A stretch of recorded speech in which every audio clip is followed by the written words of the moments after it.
नमस्कार, आप देख रहे हैं जनता जागरण और मैं हूं आपके साथ प्रिंस कुमार। आज की रात बहुत ही शानदार रात होने वाली है,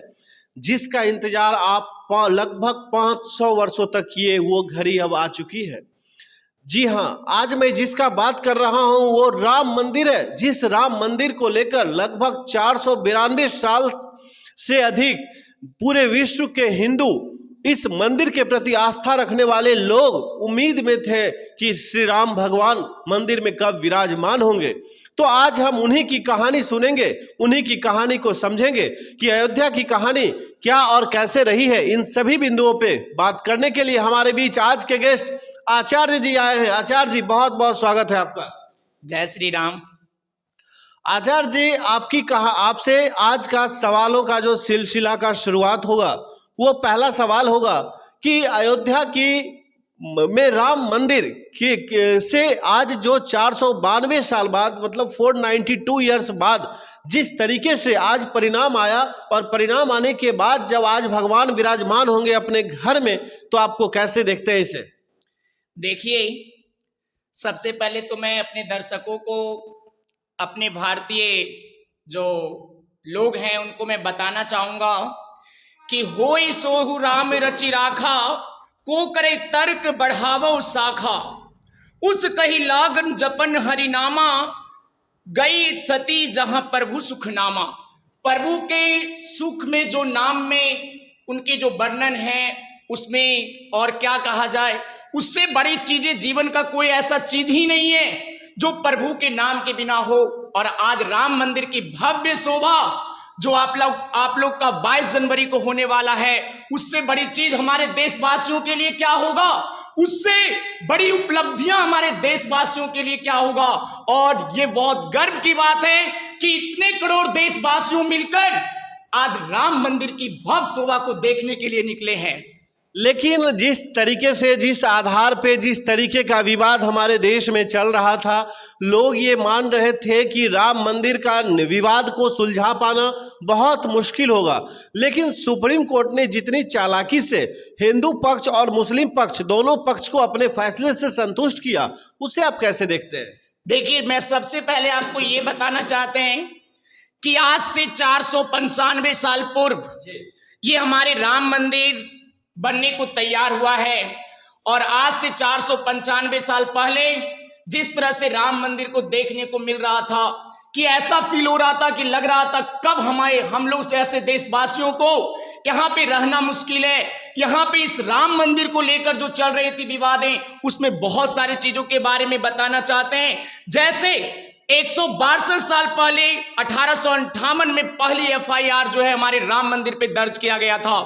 उसके बाद 134 साल बाद पहले, यानी कि 1885 में जो है पहली बार कोर्ट में ये मुकदमा हमारे पहुंची थी। तो ये रामलला के लिए ये बहुत ही एक समझिए दुख की बात है कि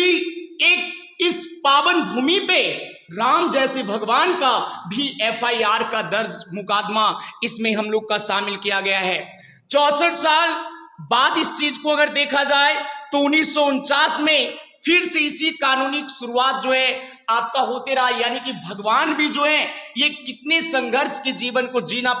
पा रहे थे, ये हम लोग को ये क्या इसमें कह सकते हैं, कुछ हम लोग को इसमें जो है उस तरह की मतलब कि बातों को प्रस्तुत नहीं कर पा रहे थे लोगों के सामने कि ये राम मंदिर जो है इतनी अच्छी जगह, जो पूरे पवित्र भारतीय लोगों के लिए पवित्र स्थल के रूप में माना जाता है, उसमें इस तरह की विवाद अगर चले तो ये बहुत दुख की बात है। लेकिन सबसे बड़ी बात यह है आचार्य जी कि अभी का हालात जो है, और आप जिस तरीके से बता रहे हैं, लगभग 492, लगभग 500 वर्ष पहले से ये विवाद चलता आ रहा है। और सुप्रीम कोर्ट ने जितनी चालाकी से इधर मंदिर को भी जमीन देने का काम किया, तो उधर मस्जिद के लिए भी जमीन निर्धारित करने का काम किया। तो इससे कहीं ना कहीं दोनों समाज के लोगों में, दोनों धर्म के लोगों में एक आस्था का प्रतीक बना रहा, एक आस्था बनी रही, जिससे लोगों, दोनों समाज धर्म के लोगों के बीच एक समन्वय बनी रही। आप इसे कैसे देखते हैं? देखिए,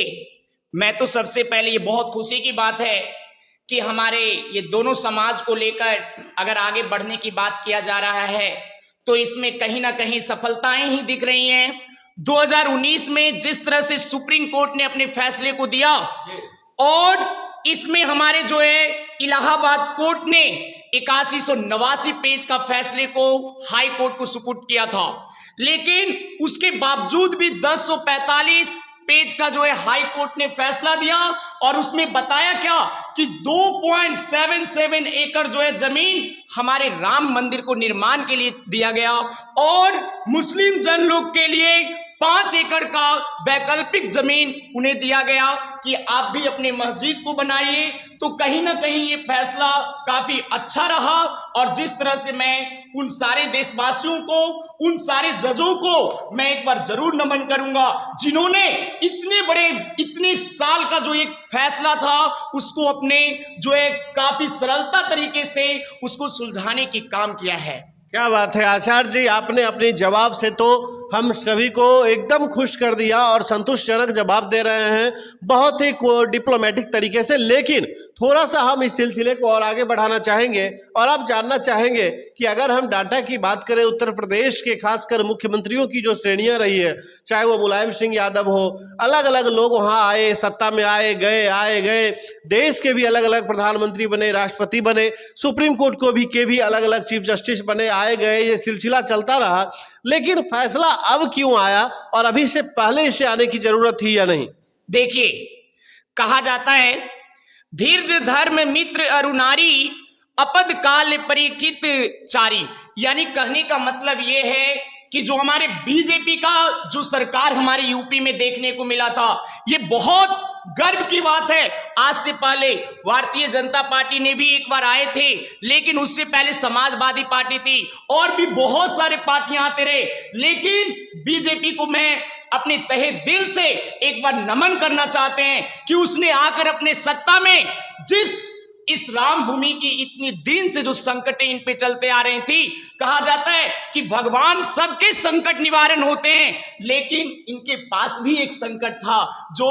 बीजेपी ने सुलझाने का काम किया। और मुझे बहुत गर्व की बात है, हमारे इतने सारे देशवासियों जो हैं इनको एक गर्व की बात है, एक काफी गौरवान्वित महसूस करने की बात है कि इन्होंने एक अपने जो राम मंदिर का फैसला को लेकर और इस तरह का फैसले को दिलवाया और राम भूमि के निर्माण में अपने 2019 के बाद 3 से 4 साल तक लगातार राम मंदिर के निर्माण में अपने वर्क को करते रहे। तो मैं बीजेपी सरकार को, साथ में मोदी सरकार को, साथ में हम अपने योगी सरकार को अपने तहे दिल से धन्यवाद देना चाहते हैं कि इन्होंने राम मंदिर का एक फैसला को निर्धारित कर और इनकी फैसला को सफलतापूर्वक अपने आगे की ओर बढ़ाया। क्या बात है। थोड़ा सा और आपसे हम जानना चाहेंगे, जिस तरीके से आपने उत्तर प्रदेश सरकार हो या केंद्र सरकार हो, सभी सरकारों को दिल से धन्यवाद कह रहे हैं, लेकिन इसमें अब एक सवाल ये आता है कि इसमें लोग भी सुप्रीम कोर्ट के फैसले को, चाहे वो मुस्लिम समुदाय के लोग हो, हिंदू समुदाय के लोग हो या किसी और समुदाय के लोग हो, हर समुदाय के लोग ने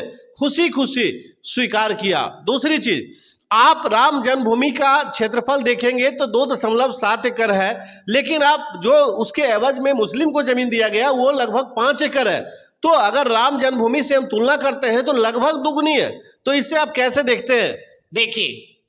कहा जाता है कि संतोष में ही मेवा है, ठीक है। और हमारे हिंदू समाज के लोग एक जिस तरह से धर्म से जुड़ते आए हैं, इनका बस एक ही कहना था कि जिस जगह पे हमारे राम का जन्म हुआ है, चाहे मेरी एक क्यों ना कन ही क्यों ना हो, वही हमारे लिए एक बहुत बड़ा, जो 5 एकड़ की जमीन जो मुस्लिम को दिया गया है उससे कई गुना ज्यादा बड़ा उसकी एक जो है वैल्यू की बराबर होती है। और जिस तरह से आज हमारे पूरे देशवासियों ने इसमें काफी लहू ये सब सारी चीजों को योगदान दिया है, वो आज पूरी तरीके से सफलता दिख रही है। और जिस जगह पे हमारे राम भगवान ने जन्म लिया और आज वो राम भगवान की जो पावन भूमि है वो राम भगवान के नामों से काफी ज्यादा प्रचलित हो रहा है। तो ये इसमें बहुत खुशी की बात है और मैं हर देशवासियों को यही कहना चाहूंगा, हर लोगों को यही कहना चाहूंगा और यूपी के जितने भी समाज पार्टी हैं मैं उनको भी यही कहना चाहूंगा कि ये जो राम भूमि है कोई ये साधारण भूमि नहीं है, ये बहुत ही उच्च स्तर का भूमि है। और जिस इस मिट्टी की कण को अगर कोई एक बार भी अगर लगा ले तो उसकी हर भेड़ा पार हो जाती है। क्या बात है। आप देख सकते हैं वास्तव में भगवान राम की व्याख्या जितना भी की जाए वो कम पड़ जाएगी, लेकिन उसके बाद भी अब सवाल ये होता है आचार्य जी कि अभी के दौर में राजनीतिक परिप्रेक्ष्य से आप बच नहीं सकते हैं। जैसा कि आपने भी अभी कहा कि सरकारें बदली, सरकार बदलने से सुप्रीम कोर्ट का फैसला भी बदल गया। तो आप यहाँ पे ये एक चीज बताइए मुझे, जिस तरीके से आज के समय में यूपी में अगर हम देखें, पूरे हिंदुस्तान में, नॉट ओनली यूपी, पूरे हिंदुस्तान में, खासकर बिहार की राजनीति में पोस्टर वार बहुत तेजी से चल रहा है। कभी राम, एक बार आरजेडी के प्रवक्ता, आरजेडी का एक विधायक है फतेह बहादुर सिंह के नाम से, जो कमेंट करते हैं, एक पोस्टर लगाते हैं कि मंदिर की घंटी बजाने से बेहतर है स्कूल की घंटी बजाए, जहां पे ज्ञानवर्धन चीजें भी मिलती है। आप क्या देखते हैं इसे? देखिए, सबसे पहले तो मैं यही कहना चाहूंगा कि जिस जगह पे अगर भगवान की पूजा ना हो तो वो आपका चाहे किसी भी विद्यालय की बात हो, किसी भी स्कूल की बात हो, अगर वहां पे भगवान की बात नहीं किया जाए तो ऐसे एजुकेशन सेक्टर आपके बिल्कुल व्यर्थ माना जाता है। और ऐसे वो एजुकेशन सेक्टर नहीं है जिसमें सभ्यता नहीं हो, वो एजुकेशन सेक्टर नहीं है जिसमें इस तरह की भगवान के बारे में बातें किया जाए, वो राजनीतिक नहीं है। कहीं ना कहीं वो एक गलत निगाहें से, एक जिस तरह से आज से पहले हमारी बात किया जाए तो बहुत बार जो है राम मंदिर को तोड़कर मस्जिद को बनवाया गया। बहुत बार ऐसा हुआ कि मेरे उसके राम मंदिर के आवाज में आवाज को उठाया गया, उसके विरोध में बहुत सारे खड़ा हुए। अगर कोई ऐसा करे, चाहे वो किसी भी पार्टी की बात किया जाए, चाहे वो राजद की बात किया जाए, चाहे वो समाजवादी पार्टी की बात किया जाए, चाहे वो कांग्रेस की बात किया जाए, चाहे वो बीजेपी सरकार की बात किया जाए, अगर इस तरह की कोई भी पार्टी बातें करते हैं तो ये हमारे समाज का बिल्कुल विरोध है और ऐसे बातें उन्हें नहीं करना चाहिए। एक पवित्र स्थल के लिए जिस समाज को आप लेकर चलाने आए हैं, जिस समाज में अपने आप को लोगों में एक पवित्रता की भावनाओं को देने आ रहे हैं, अगर वहां पे इस तरह की कटुता बातें अगर करते हैं तो ये बिल्कुल उस पार्टी के लिए गलत बात है। और ऐसा मैं उन्हें बार बार कहना चाहूंगा कि इस तरह की बातें वो ना करें तो बेहतर होगा, क्योंकि ये देशवासियों की बात है और इसमें किसी ये पॉलिटिक्स पार्टी की बात नहीं है, ये पूरे हमारी सरकार की बात है, पूरे हमारे देशवासियों की बात है। और इसमें अगर किसी भी प्रकार की कोई दिक्कत हुई तो पूरे देशवासियों मिलकर इस पे आगे खड़ा हो उतरेंगे। तो आप देख सकते हैं जिस तरीके से हर सवालों का जवाब जिस शानदार तरीके से ये दे रहे हैं। लेकिन अब हम आपसे जानना चाहेंगे आचार्य जी, अयोध्या पूरी तरह से सजकर तैयार है। बिल्कुल बिल्कुल। एक दुल्हन सी तरह देखा जाए तो दुल्हन जिस तरीके से शादी विवाह में सजती है, ठीक उसी तरह से अयोध्या आज सज चुकी है। सारी तैयारियां तेजी से चल रही हैं और लगभग भारत सरकार की तरफ से 100 से अधिक ट्रेनें भी फ्री चलाई जाने की योजनाएं बनाई जा रही है। आपको क्या लगता है, क्या इम्पैक्ट होगा उस दिन पुलिस प्रशासन के लिए, खासकर अयोध्या के प्रशासन के लिए कितना बड़ा चैलेंज होगा इस सारी विधि व्यवस्था को बनाए रखना? देखिए, मैं तो यही कहना चाहूंगा कि जिस तरह से राम भगवान ने लंका में जाकर अपने हर चीजों को, अपने हर सैनिक को सुरक्षित पूर्वक वहां से सीता को लौट कर लेकर आए थे, उसी प्रकार से ये रामलला की जो भूमि है ये पूरे पवित्र स्थल है, इसमें किसी भी प्रकार की कोई दिक्कत नहीं होगा। और मैं जितने भी लोग जाएंगे उनसे मेरी एक अपील होगी कि हर लोग वहां पे जाकर इस रामलला के लिए एक कोऑपरेशन की भांति वर्क करेंगे, ताकि हमारे पूरे रामलला की मंदिर से लेकर पूरे रामलला की जो ये जन्मभूमि है ये पूरी तरीके से सुरक्षित रहे। और वहां के जितने भी सारी चीजें हैं, वहां पे जो भीड़ भड़कन जो बढ़ेंगी ये सारे पूरी सहूलियत की तरह से होंगी, क्योंकि वहां की सरकार योगी सरकार है और हर तरीके की फैसिलिटी प्रोवाइड करने के बावजूद भी किसी भी प्रकार की कोई दिक्कत, हमारे जो देशवासियों लोग वहां पहुंच रहे हैं, उतने करोड़ जो देशवासियों लोग पहुंचेंगे उस रामलला की जन्मभूमि पे, तो उनको किसी भी प्रकार की दिक्कतें नहीं होगी। और जहां तक कहा जाता है जिस जगह पे भगवान की पवित्र स्थल हो वहां पे किस बात की दिक्कत होगी। क्या बात है, क्या बात है आचार्य जी। लेकिन अब हम ये जानना चाहेंगे, विधि व्यवस्था की तो बात मैंने आपसे कर लिया, अभी जिस तरह से जानकारी हमें मिल रही है, कई बड़े बड़े सुपरस्टार सेलिब्रिटीज को इनविटेशन दिया गया है राम मंदिर का राम मंदिर का भगवान को विराजमान करने के वक्त कई सेलिब्रिटीज वहां आएंगे।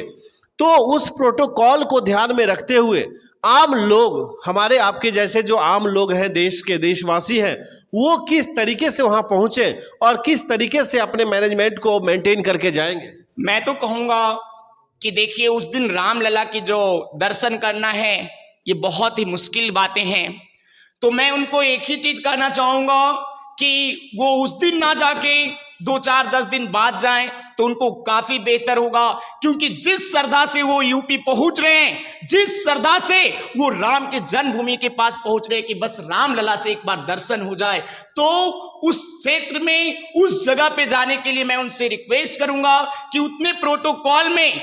आप नहीं पहुंच पाएंगे उस रामलला के पास। जिस श्रद्धा से आप यूपी पहुंचेंगे, आपकी भले हर मनोकामना सिद्ध होगी, क्योंकि यूपी का हर भूमि एक पवित्र भूमि माना जाता है और वहां के किसी भी कण की मिट्टी अगर आपके पास हो जाए तो वो बहुत बड़े वरदान के रूप में होता है। तो मैं उसके बावजूद भी आप लोग को यही कहना चाहेंगे कि उस दिन उतना भीड़ जो है उतना ना जाए, ताकि हमारे जो वहां की सरकार हो उनको किसी प्रकार की दिक्कतें हो, आपको असुविधा मिले, और इस तरह की बातें को लेकर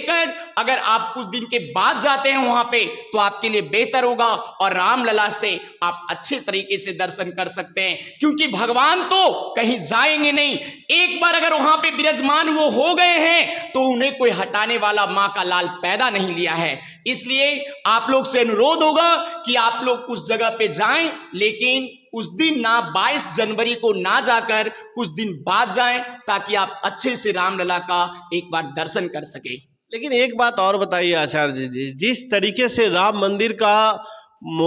एडवर्टाइजमेंट किया जा रहा है, लोगों को दिखाया जा रहा है और वास्तव में बनाया भी जा रहा है, बिल्कुल बिल्कुल, तो उस तरीके से अगर हम देखें तो 2024 के लोकसभा चुनाव में भारतीय जनता पार्टी के लिए ये कितनी ताकत बन सकती है? देखिए, जहां तक कि भारतीय जनता पार्टी की ताकत की बात किया जाए,